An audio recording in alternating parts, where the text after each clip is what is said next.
So we began yesterday talking about the battle for your mind, and I said that we are designed as with this three-part soul that's made up of our intellect and our emotions, and also our will, our decider.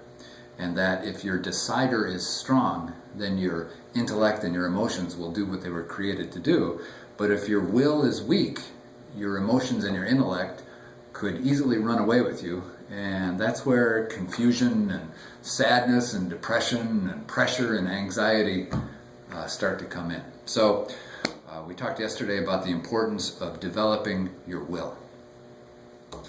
Well, where I want to go next is to help you see that God created a perfect kingdom and established it in the Garden of Eden, and set it up so that it was a model of the way that things are done in heaven.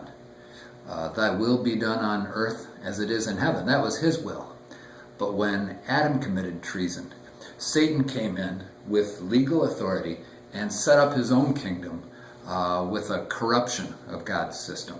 Sometimes this is referred to as Mammon. Sometimes it's referred to as Babylon. And I don't care how long you've been born again, you were born into that corrupt system. And that system is everywhere.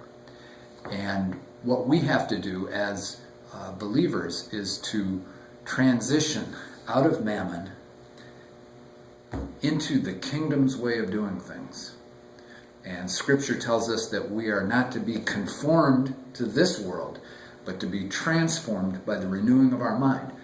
Transformed to what? Transformed to the kingdom way of doing things, to God's way of doing things, which is radically different than the world's way of doing things.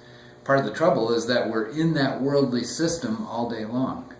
And so it requires a real and continuous renewing of the mind. This isn't something that you just do once. But as believers, our assignment is to learn to live in the kingdom way.